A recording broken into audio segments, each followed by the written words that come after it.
Hello, welcome to Shop Talk. My name is Charlie Barnes from CFX Paintworks, and today we're going to talk about RC airbrushing. I'm here because Proline asked me to show you guys the basics of RC painting, and it's a series of videos we're going to be doing. Today though, we are going to feature the paints, the paint prep, the tools, and also the anatomy of your airbrush. All right, so basically there are two types of airbrushes that you use, single action and dual action. Single action means when you push down on the trigger, the paint and the air comes out. That's the most basic of airbrushes, although I think since the last 20 years, nobody really uses those anymore. They're all dual action, meaning you press down on the trigger for the air, pull back on the paint. The further back you pull on the paint, the more paint comes out. So if you're doing fine detail lines, you want to get as close to the front of the airbrush as possible. Or if you want a really wide stroke, you pull the paint all the way back. Always make sure though you have full air. You can always control your air on the regulator of your compressor, but as long as you're painting, make sure you have full air every time and control the flow with the trigger. That's a dual action airbrush, and that's a standard what everyone has. There are also different variances of airbrushes. There's a bottom feed and gravity feed. This is a gravity fed brush. Basically the paint is on top, the color cup's on top, and the paint is fed through gravity. Cyclone fed is fed from the bottom of the brush, and basically that's used for more when you don't want to run out of paint and you can put a bigger bottle. That's for long endurance type paint jobs. But for more fine detail and stuff, the gravity fed brush is the popular choice. I do have two today. These are my Iwata Hpc brushes. One of them has the standard 3.5 millimeter tip that comes standard with the HPCS, and I also have an HPCS here with a 0.5 millimeter tip. And the difference is the smaller tip goes better for more detail, whereas the bigger tip is more for broad paints. For RC, a 0.5 tip is all you need. It's probably for 99% of your painting needs, a 0.5 tip is probably the way to go. There are different brands of airbrushes as well. This is an Iwata. There's different brands like Pache, Badger, even Harbor Freight you get for about 20 bucks. All of them work and they do their job. Obviously, depending on what your goals are on the airbrush, it'll depend on how much you want to spend. So a full detailed brush, a really fine tip, can go towards $400 or $500. A standard airbrush goes anywhere from about $60 to about $90. So you do have your choices. Again, there are the Harbor Freight ones. They're really fine for doing singular two colors. Not too fine of a fade. For 20 bucks, it does the job. And definitely sprays with a Proline paint. So those are the different brands you want to check out. So obviously when you're painting cars, there's different tools you could use. The most important one is this, the X-Acto knife. I use a standard number 11 blade. Other painters like using different ones, but this is the standard. The rule of thumb is for each paint job, you want to use a new blade. The reason why, because if a blade is dull, it's hard to cut your masks. I've seen cases where the blade was so dull, you had to kind of carve into the body and you end up ruining the body. So you don't want to do that. The tapes are very, very thin, or the vinyl or liquid mask, whatever masks you use, they're very thin and they're easy to cut. So there's no reason to kind of gouge the body in. So always use a brand new blade. I also like to use a pick. And this is a standard pick. It's an X-Acto knife holder, and this is basically a dart tip or a little pin. And when I'm peeling masks off or any of the graphics off that are really fine, this helps with that. And lastly, the tweezers. These work really well for pretty much everything. You want to peel your mask, you want to position a certain mask, or just for cleaning out your airbrush.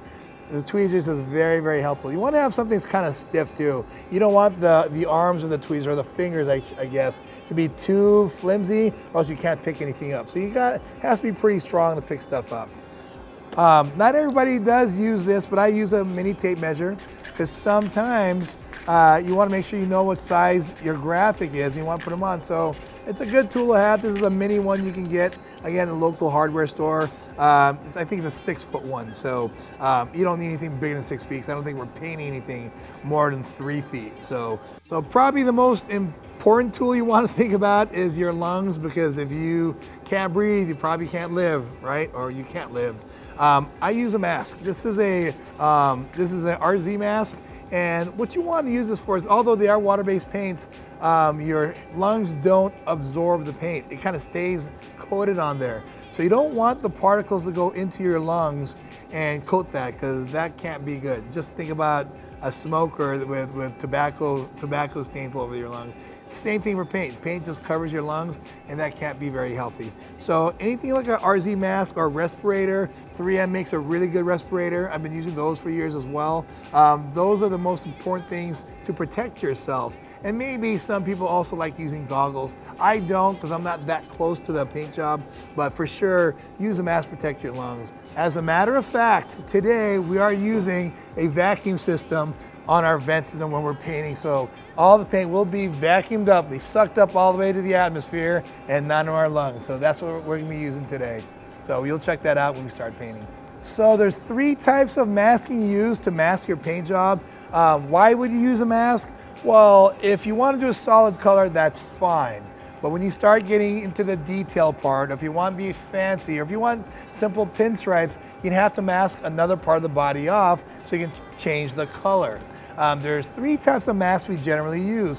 One of them being tape. This is regular 3M tape. This is the wax FBS tape.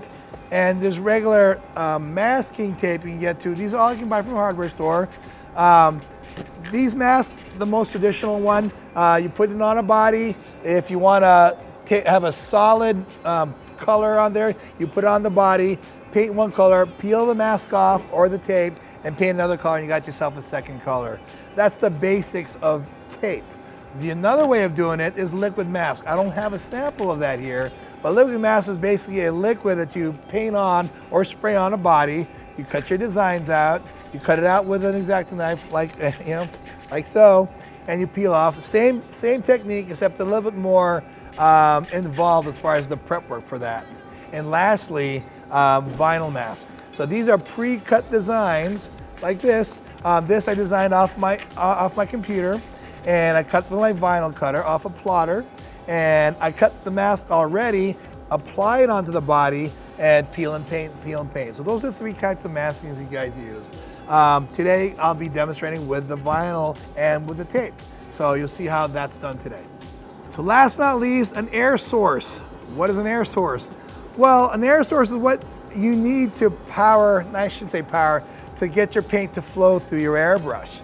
And the way you do that, you use compressed air or an air source like a compressor. And there's different kinds of compressors. There's the big industrial ones you guys see at machine shops to small diaphragm ones that they sell for hobbyists like you and I, so we can use them on our desktop table and just use them. So they're all great. They all have different uses. Obviously, the more expensive ones have more versatility with them. For example, a more expensive diaphragm, smaller airbrush will cost more because it'll bring more PSI or more air pressure into your airbrush. And there's a regulator to control the pressure.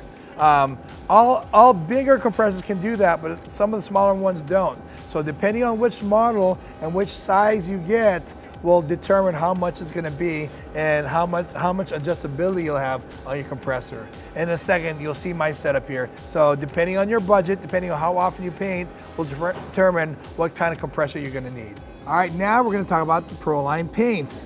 Yes, finally get to talk about them. I'm gonna start out with the reducer. What is a reducer? Once in a while, paint's a little bit too thick. You wanna put a little bit of reducer on there to thin it down so it can spray better. A lot of times, if you wanna go more detail, put a little bit more thinner on there or reducer, and it gives the paint a little bit more of an ink consistency, or a lot thinner consistency, I should say, and it allows you to have a little bit better detail. Just mind you though, the more reducer you put on, the less sticky agents are applied onto the paint, or it neutralizes it. So if you put too much reducer, the paint won't stick as well. So base it on your judgment. Probably the most important color of all the colors is white, because you can use it with everything. Use it as a base color, an all white paint job, you know, factory white, or use it to back a lot of things. So with that being said, what paints should I use white with or back with white? Regular red, So red by itself, sure, you can paint on. There's a standard solid red. You can paint on a body and you can be done with that. If you wanted to pop more, be more vibrant, you back it up with white, boom, it's even brighter red. Same thing goes for a fluorescent color. But this, you definitely do need to back it with a white. The fluorescent colors are basically translucent, so they're kind of see-through. The only way to enhance the fluorescent part of the color, you gotta back with white. So I've seen other people who've backed fluorescents with silver, which works too, but if you want the brightest possible fluorescents, whether it's fluorescent red, orange, or yellow, you wanna back it with white. Another color I love to use are the pearls. This is pearl blue. Also, most important, and this goes for all the paints, make sure you shake them well. All these paints, because they're water-based, they will settle if they sit for a long time. There's little marbles in here, or I think they're pellets, whatever they are. They're in here so you can shake them up. Can you hear that? Shake up your paint because it does settle. You want to shake your paint so all the paints and the pigments and everything inside the paint is mixed in so you get the best out of your paint, the most color I should say. Also now, there's a difference between metallics and pearls. They look very similar together, but the real differences are pearls are a little bit finer flake inside, so they're a lot smaller compared to a metallic has a bigger flake. Again, there's no right or wrong. There's not a better one or a less better one. They all depend on what kind of use you need them for. So sometimes you can get a pearl and back it with a metallic, so you got a little bit more flaking going on. It all depends. There really isn't any rule, but the general rule of thumb is the pearls are a little bit finer on their flakes, whereas the metallic has bigger flakes. They're not huge, but you can tell the difference. We also have window tint. It's kind of a over-reduced black, it seems like. I would use this for tint or for shadowing or anything that doesn't need a solid color. It's pretty thin out of the bottle, so you can pretty much spray out of the bottle. I still like to reduce it a little bit more so I have a little bit more control over how much pigment that's on there, but it does work right out the bottle. And the final paint that I want to feature here are the candies. The candies are true pigments. So just like candy paints that you get from enamels or urethanes, the more coats you go, the deeper the color gets because it is a dye. They tend to be pretty thick for me. I basically like to thin them down with a couple of drops. Not necessary, but I personally like to do that just to have the flow a little bit better for me. You want to go pretty wet on these, not so it's dripping, but like say a medium wet coat to get these, and make sure your coats are even or else you'll see the streaks on there as you paint through your body. Again, because they're also translucent, you want to back it, and usually people like backing with silvers, or again, if you want a different effect, you can back it with any other color you want. But the candies are amazing. They make the cars look so much better. They look like, and the paint jobs are outstanding because of it. They're super, super deep. The more coats you go, like I said, the deeper the color goes, and you know, your imagination can run wild using these paints. So those are the basic paints out here. And the last thing we do, or we have here I should say, is the matte clear. This is a matte clear that you can use either inside the body or outside the body. What does that mean? Well, you know, after your paint job's done, you want to seal your body. You want to protect it. You don't want it to be scratched up from the inside. So this you spray after your paint job is done. It doesn't affect any of the colors. It doesn't contaminate. It's there to seal it. And it's a matte finish, so it's not glossy. It wouldn't matter because it's inside the body. It's just there to protect your body. So I say also paint on the outside. Well, a lot of the trend that's been coming up lately is, you know, the matte look, especially on metallics and candies. The only way to achieve that is paint on the outside.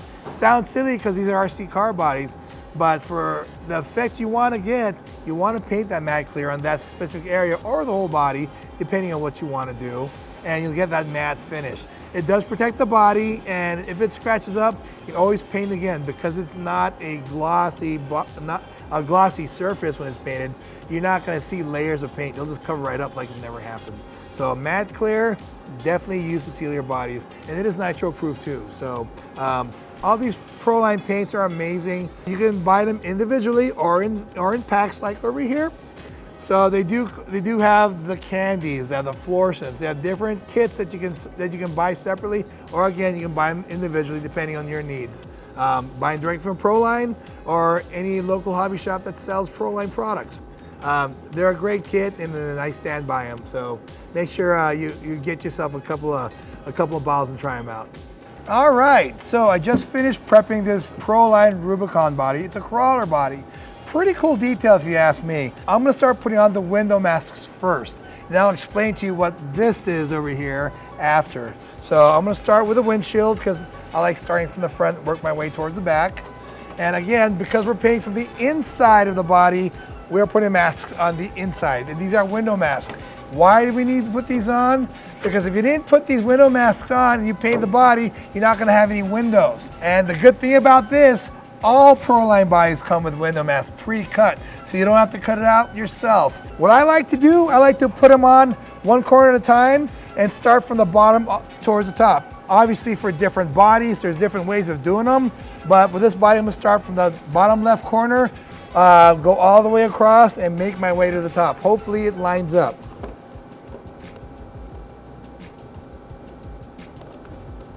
So I have my corner anchored. I'm gonna stretch it to the other side.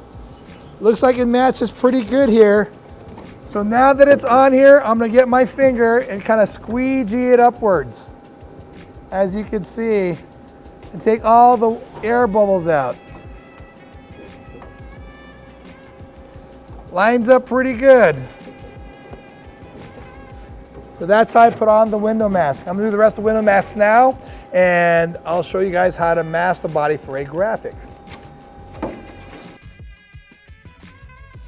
All right, so I'm done with my window masking. Again, these are important because if you've never painted RC car body before, and when the paint job is done, this is the last thing you take out, which is the window mask, and you'll see you'll have windows. As I said earlier, I did this design on the body, and you're wondering, why is he drawing on the outside of the body? Well, this is to guide me, but I'm not gonna go this route. I'm just gonna explain to you what painters do. Whether they have liquid mask or regular masking tape like this, they'll paint on the outside of the body, and it's not a problem because there's a protected film on all the Proline bodies, and it protects them from getting scratched or dirt before you run them. So the protective film is perfect for drawing your design on the car first, then you know where to cut your window mask. So in traditional sense, you draw your graphic on there, you'll put your tape underneath, just showing an example here. As you can see, the tape's on there now, and with your brand new blade and an X-Acto knife, you're gonna cut out your pattern. That's a traditional way. I'm not gonna do that today because I've already pre-cut my mask with my plotter right here. So this makes it easier. It doesn't make me less of a painter, which is kind of funny because everyone says, well, he uses a vinyl cutter. Whatever tool you need to do to accomplish your paint job, you do. Because it's a paint job, not a mask job, it's a paint job. So it's okay that you use a vinyl cutter to cut your patterns. In fact, it's a lot easier, a lot more consistent, and they're even, both sides. So with that being said, I'm gonna apply this paint mask and show you how it's put on. The plotter already cut the pattern out. I weeded out the excess mask that I'm not gonna use. I've used my transfer tape, which is this white stuff on here, and I'm gonna put this on the body. So let me get to the other side since that drawing is on there. And with my X-Acto knife over here, I'm gonna cut it out. So I'm gonna go on the right side of the body, and on my design, the graphic is right underneath the door handle, so that's where I'm gonna put it.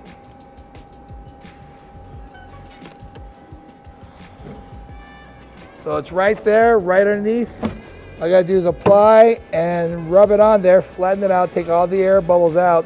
So when I peel my mask, it's stuck pretty good there on the body.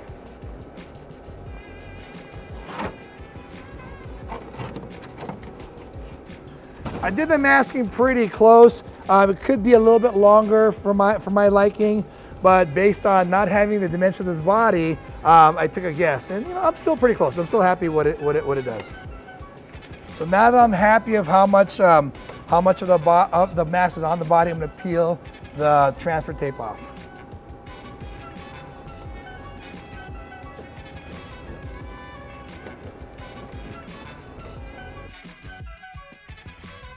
As you can see, that was pretty painless. The graphic's already on there. And all I'm gonna do now, I'm gonna extend this towards the back for my design and extend this towards the bottom, and this side will be set. I like using the rice paper type tape. They have no ridges on there, and because they're translucent, you can see your graphic. So that's a big plus, especially when you're trying to mask.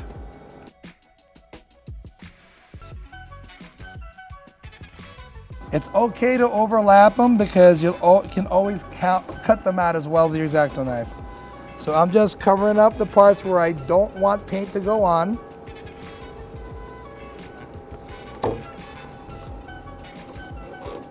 And continue off on it.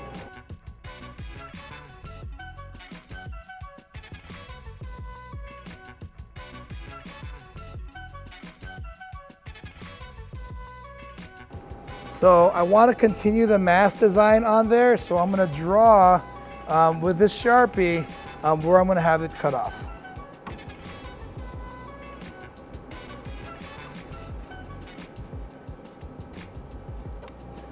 Very little on there, so I'm going to use my X-Acto knife to cut that off so you can see where the mask is going to end.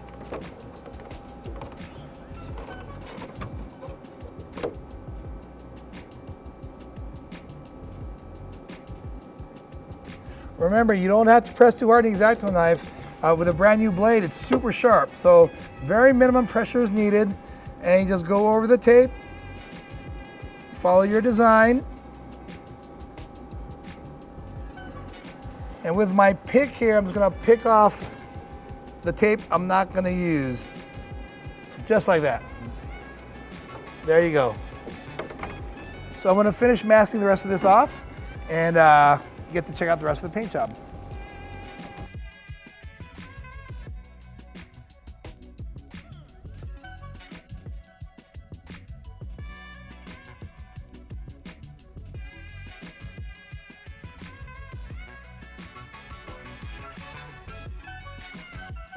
All right, now that I have my vinyl mask on, I'm still gonna cut the rest of it out, but I'm gonna show you how I'm gonna do the masking on the hood using tape. So what I'm gonna do right now, because it's in the center, it has to be centered. So I'm gonna try to find the center line of this hood. And the way I'm gonna do that, this is my squeegee I use to squeegee out my stickers and stuff. I'm gonna find the center point of it by marking an X on the hood. I'm using the points from the body. So I'll probably use this point, and probably the very top part of the headlights to mark it. And that's how I'm gonna find the X. That'll be the center point of my body. I'm gonna do a little bit of guesswork on the headlights. It's not perfect. So I'm just gonna do a straight line right now from the very top. So that's where I'm gonna mark it at. Should be pretty close. With that being said, the first X to that mark, I'm gonna make now.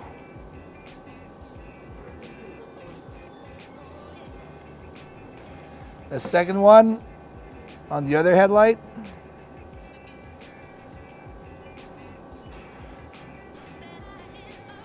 So Jeremy, that's the center part of the body. I'll put a line right across the middle.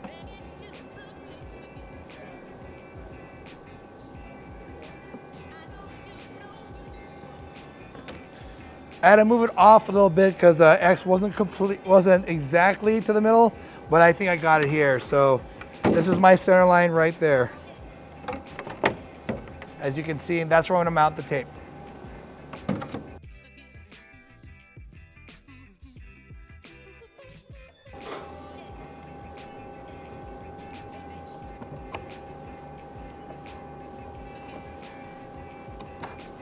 That's pretty straight. Okay. So now with my X-Acto knife, I'm gonna cut out the excess I'm not gonna use. I'll have myself a center graphic. It's just a stripe, nothing fancy. Remember, you don't need to press too hard, especially in the front of the car, because any creases there when you crash could break off.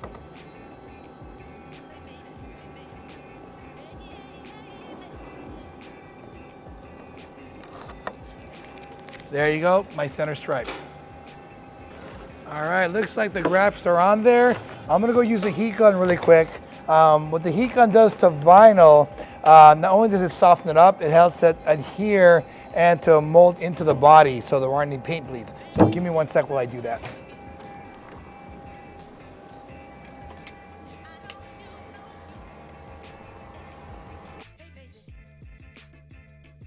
All right, now that I got the body masked out, I'm ready to paint. This concludes part 1 of our basic painting course. In part 2, we're gonna cover the paint. This is where the magic happens. We're gonna have 3 colors here, basically the charcoal, the candy, and the metallic copper. This is gonna look really, really sweet, so hang tight. This concludes part 1 of Shop Talk. If you liked our video, please give us a thumbs up and subscribe. If you have any other questions or comments, go to ProlineRacing.com and stay tuned for part 2 of this video.